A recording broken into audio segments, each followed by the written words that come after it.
Good morning, everyone. Thanks for joining the session. We're going to go ahead and get started. So today you're joining local government challenges and opportunities. Here's our agenda for today. I'll go over a little intro, who we've got on the line today, a couple of updates for you, and then we're just going to jump right into kind of Fiscal Note's local story and what we're kind of offering out of our services team, and would love, as we go through this, any questions you have both about kind of the content, what does local tracking really look like, as well as kind of technically, what is Fiscal Note doing? We're happy to answer. And so to kind of jump into this, I'm Amanda Wynter, Client Education Manager here at Fiscal Note. You've heard me on these webinars. Sometimes you'll see me pop up on the platform. And I'm joined by Ryan Khuri from our services team. Good morning. And so, like I was saying, any technical questions you have today, Ryan is your guy. So feel free to ask those through the webinar portal, and we'll either take a moment to answer it then, or we're happy to just save them all for the end and kind of have a question and answer session. So updates. We officially kicked off our registration for our first industry event, reInvent Influence. This will be on November 29th at the U.S. Institute of Peace. We have already a pretty exciting lineup. We've got former Governor Martin O'Malley speaking a keynote speech, and then a number of just industry leaders in government affairs, public policy, leading panels like, surround sound lobbying, how government affairs can touch many departments in your organization, and mobile advocacy, thinking about grassroots in a mobile age. And so we'd love to have a client presence. It really kind of is the first event thrown for you all.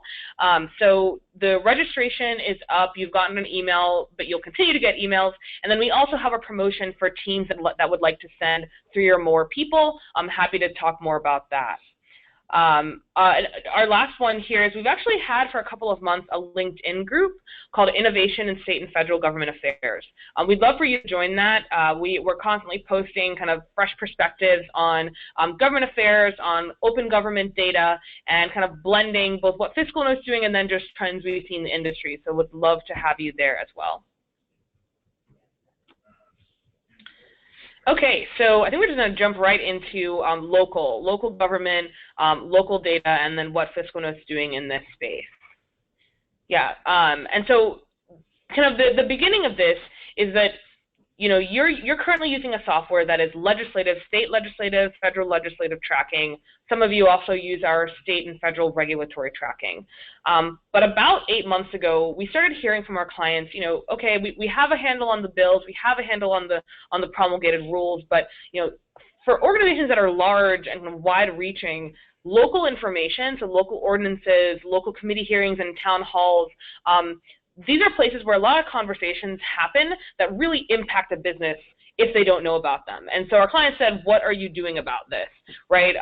City council activity is increasing in the same way that state activity is also increasing. You have all this information kind of in these smaller municipalities. It's kind of the breeding ground for then issues that get taken up on the state and federal level. And so our client said, what are you doing about it? And I think Ryan, that's where Ryan comes in. Mm-hmm. Yeah, absolutely. And what we found with the clients who subscribe to our local services is that even the most sophisticated GR teams and shops have an issue of just an overwhelming amount of information to sort through. And so at the real heart of Fiscal Note's local services offering is a way to deliver only the information that matters to your team and presents it in a way that's going to make it, as actionable as possible, as soon as possible for your team. Yep. And so this is actually one of my favorite slides and favorite kind of combination of data. So across the country, we're looking at almost 20,000 municipalities, looking at 500 ordinances per week in all of these small areas. And then, on an average, we've got almost 5,000 ordinances. And so what's crazy about this is that all of these pieces of information are across the internet. That it's not just on a state-by-state basis. You're looking at a city-by-city basis, and you're also looking at cities that might not have the resources to actually post all this information. Mm-hmm. Yeah, and that figure 500 ordinances per week that's merely the cities we're tracking for clients. Right. Not every Right. city or county in the country, that number would be astronomically high. Right. And, eventually the goal is to have complete situational awareness of all of those. Right, right. And that was kind of the first challenge we hit on, right, is that it's really hard to automate this information. It's hard to automate aggregating it because the state sites and just like on the legislative front, all these websites are different. They're storing the information differently. Some are storing as PDF, some are storing as Excel or as CSV. And so automating it was really hard. That's where our services team came in. So kind of the origin really of the services team was to say, what's a need that our clients have? Can the product kind of currently fulfill it? If not, the services team is going to look at every possible angle and figure out how they can make this happen. And so the limit to human analysis here is really just in aggregating that data, but what we found is that having a team, the services team, able to start to take a look at really the landscape. What are these data sources and how can we pull them together in an organized way? Mm-hmm. And so this here, this list is not kind of comprehensive, right? It's to say these are the places where the majority of our clients are seeing these issues coming down. Absolutely. For virtually any industry vertical, there is a relevant board in any city or county, right, more than likely, and that information flows up to a council. And as we discuss with more and more clients how local government is having an impact on their business, we're finding that it is manifesting itself in even surprising ways, right, in industries that maybe you wouldn't even expect beyond the ones listed here. These are just some of the ones where it's obvious that there are local rules taking place. Right. And what I actually find interesting after talking with our services team is that while an organization might fall into one industry, sometimes the local information that impacts them is not necessarily that industry, right? So it's not necessarily that only those in the labor industry, but your organization could be impacted by labor regulations coming down on the local level. Yeah, correct. And so given the landscape, given all of this data, what's the potential impact on an organization? And I think that first starts with, figuring out what information you need, right? Mm-hmm. And what we do, you can see on this tracking list, these are some of the things we look at. But what we found is that on a local level especially, you can have Bob Smith in, his house in some neighborhood, and he's passing information up to a neighborhood association that then passes it to a board that passes it to a city council, which enacts a rule that could potentially cost a business millions of dollars, and it's all because one concerned person felt the need to further, an agenda. And our solution tries to track, these issues as they come up at the Bob Smith level, or as close as we could possibly get to that. Right, right. Because I think that our biggest learning, at least thus far, has been that if you can get ahead of it, not just at the state legislative level, but before these things are even being introduced, right? These are conversations that are happening at the neighborhood level on social media. You can do that. You're actually giving your organization a voice in a space that hasn't really existed before. And so, most organizations don't actually have the time to do this. Your government affairs team, right, your team, is already overwhelmed with the legislative information, the regulatory information on the state and federal level. But this is a place where you can actually get ahead of those issues, right? So before you have to even go and lobby on the Hill, you could be dealing with these problems, with these issues at the local level. Mm-hmm.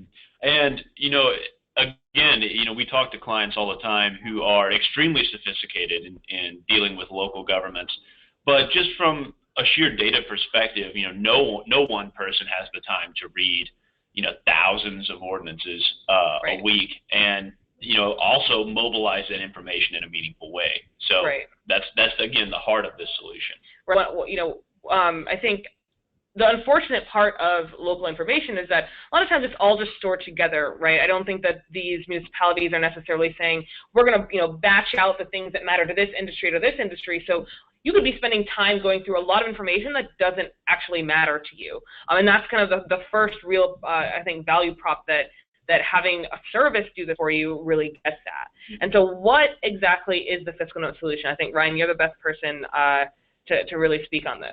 Yeah, so our solution is designed to give, at a minimum, weekly updates for local government activity. And what those updates include are links to the relevant agendas and ordinances that are mattering to the issues you care about, but also literally a sentence-long description of this is the rule the government is talking about, that local city council is talking about, and this is how it's going to impact you.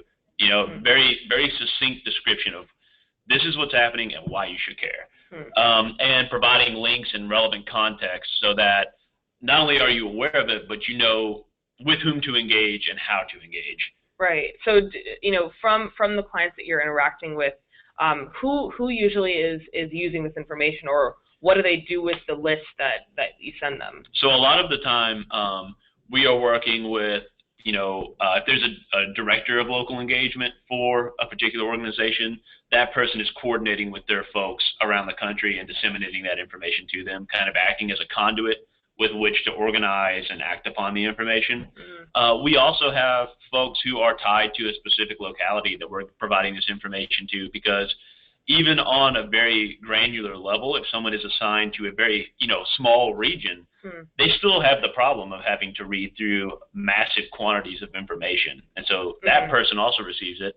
On a higher level, we deal with some higher up executives and higher up directors who are working with government relations teams generally, and it just helps them to be aware of those local issues so that when it comes to reporting internally, or you know, if a real fire comes up that they need to put out on a local level, they at least have the information and the ability to do that. Gotcha. And so I think it'd be helpful to go over kind of what that process looks like on the local level, to see where is it that the challenges really are, but then where can Fiscal Note kind of help? When we were building this service, you know, we had to conceptualize in almost the abstract, you know, how does local legislation even get passed?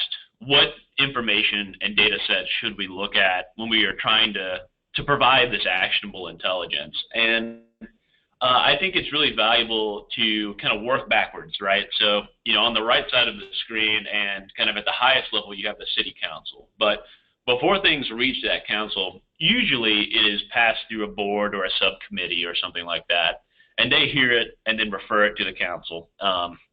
But even prior to that, there are, you know, all of these points of origin that can occur in many different areas. So, you know, I use the example of Bob Smith, who passes his idea up to a neighborhood association, who then passes it to a board. That's just one way. You know, there are activist groups all over the country. One issue set that we've seen this come up over and over again, where certain, you know, community groups are the ones actually proposing rules, are things like plastic bag bans, or bans on sugar-sweetened beverages, or taxes on the same. So it really is city by city. Yeah, and it's always, you know, either, you know, a group of concerned people, or, you know, a group that has come together around a certain issue. And so, you know, knowing those points of origin matter, because we can configure, you know, alerting systems and data aggregation systems to help track that.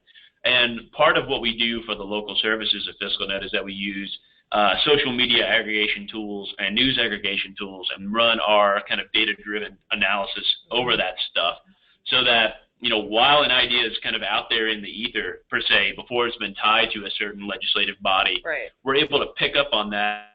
And you can see, you know, just on the bottom of this page, typically from a point when something is going to enter an agenda, whether on a board level or a council level, you have around 22 days of actionable time. Because, you know, that's when you hear about it on the legislative level, and then by the time it passes, ultimately, that time frame is around 22 days on average. So it's a very short time frame if you're just monitoring agendas and things like that for a municipal or county legislative body. But looking at those news aggregations and the social media things, you're able to expand that window, sometimes very substantially, and give, you know, clients and organizations a lot more time to act upon the intelligence and try to affect, wherever you come down on an issue, try to affect a favorable outcome. Right. I think that the important part of that is, and like we said before, because a lot of organizations don't have time to do this and may not be doing this kind of on a robust basis, actually getting into these conversations puts you ahead of the curve, right? So you are a voice for not just your organization, but really for your industry, right? These boards are not necessarily experts on what what the regulations should entail, really the details, the technicalities, and so getting ahead of the conversations puts your organization kind of in a resource position that going forward, these boards and these agencies might then go to you before they start making decisions. Yeah, I think the ability to inform those local governments is really the opportunity, but also a lot of these conversations are somewhat one-sided because, if there's a group advocating on a certain issue, they really might be the only people in that town that care about it, right. if the industry actors aren't aware of the problem to begin with. So just being informed and being able to inform the legislative bodies is very helpful. So the last part of this, I'd love to just go into a few images that we have from the reporting that you're doing. Ryan, if you could maybe explain, we talked a little bit about the different data sets, but explain what pieces of information you're actually pulling in, and maybe you can even go into how you're doing that. I think explaining kind of the nitty-gritty kind of shows why it's so important, and then share a little bit about each of these pieces and how they fit into the service. So on this page, we're looking at 3 example texts from the weekly report we would send out for local service engagements. On the left, on the kind of top left, you can see a very simple example with some template text in there of what news alerts would look like. And so we highlight the locality, and then every time we provide a link to the relevant news source, or so you can read what that news source is saying about the issue. And on an almost daily basis, new information is published that kind of allows you to have your ear to the ground to know what the sentiment is for a particular city or county around an issue. In the middle bottom, you can see what the alerts look like themselves. So some examples we have here are around kind of a retail data set. And, you can see we provide the date on which we're learning the information, where it's happening, kind of the broad category of what, we're talking about. And then that actual one-sentence summary that just explains, this organization is meeting on this day to discuss this issue. Right. And, we include, again, links to the agenda and the ordinance. So it's very easy for you to know what's happening and how it will affect your industry, and then have the means to connect that to the individual sponsoring the legislation, right? And ultimately, hopefully, seek them out and further your agenda, further whatever it is you care about those issues in that locality. Right. I think that's actually kind of how it differentiates from differs from state and federal legislative tracking, for example. That this is much more kind of it's about the data. It's about getting the information and then you kind of figuring out what the best course of action, right? There are sometimes when maybe the course of action is no action. Maybe the regulation is coming down in a way that is good for you. But the point, I think, being aware rather than having kind of surprises pop up is the important part. And finally, that on the right is just a visualization tool we include in each report that has a breakdown by city and by issue. Yep. So you can see, where perhaps you should focus your attention, or which issues are trending in the areas you care about, and just so that you don't have to take a ton of time every day. Right. To maybe you don't even have time to sift through the alerts that we send, but right. You can at least have a basis of knowledge on a weekly basis, because right. The whole point of this is that your time is valuable, right. and usually we all don't have a ton of time to devote to really just simply reading and culling information, and so the fastest we can deliver things to you, the better off we are. Makes sense. And so that kind of concludes the information part of this. Would love to open it up to any questions that anyone has, either about the data itself, or the process. And so we actually have one question coming in right now. And so we have, do reports cover cities and counties? The simple answer is yes. Currently, we're set up to track, I think, around 1,500 cities and counties. Of course, we will always expand that based on client need, but the list we have now is just basically, clients have asked us to cover these.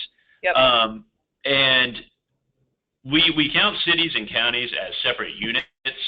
So it's not like we're tracking by metropolitan area, but you can group cities and counties to cover pretty much any metropolitan area. Right. That's kind of part of the scoping process, is figuring out what places are most important. Thanks for that question.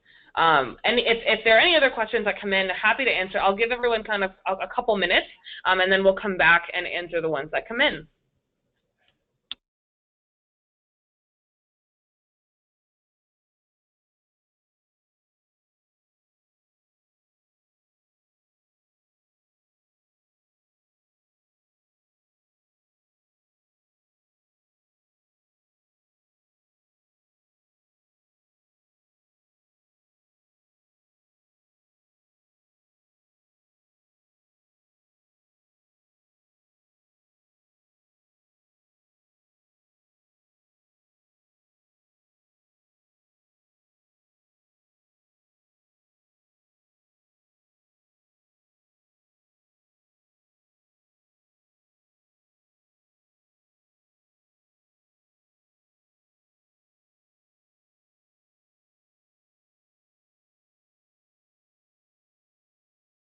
So we had another question come in about the population of cities.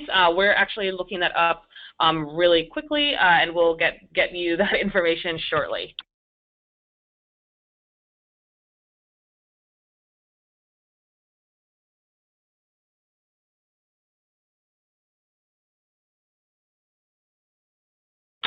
Okay, yeah, in answer to your question, we track cities of a population of the size of New York City all the way down to Aquina, Maryland, that has 311 people in it. And so there's a wide swath. And again, the issue really for us isn't the size of the city, it's the data quality. Right.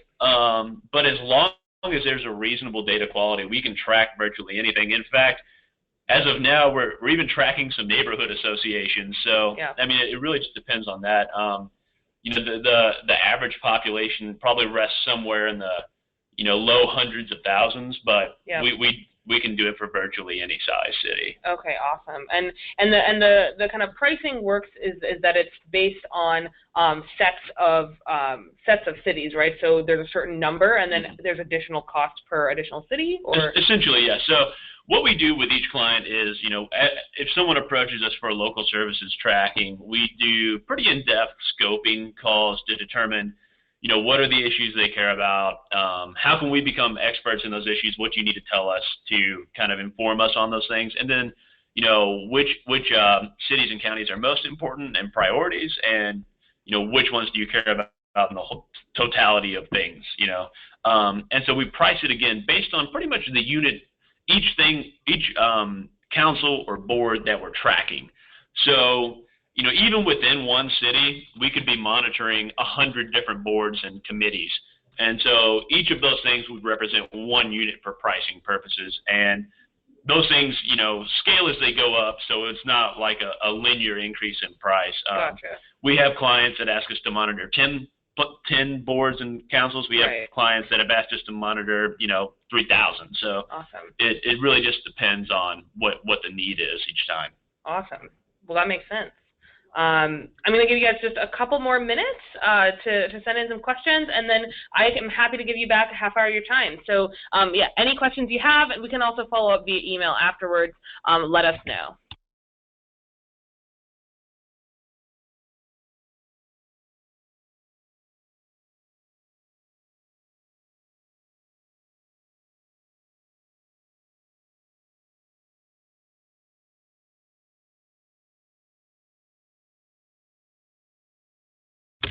Well, it looks like we have wrapped up on the questions. Again, happy to answer anything. You all have my email. Ryan's email is also on the deck. I'll also post this to the knowledge base, to the support page, so you can send this to anyone in your organization who might want to talk, and happy to answer questions via email. Thanks so much for joining us. We hope it was helpful. And again, any suggestions you have on things you'd like to learn about, any of our other services or anything really about the platform, we love those suggestions and love putting on these sessions, so let us know. Have a great rest of the week, and we look forward to chatting soon. Thank you.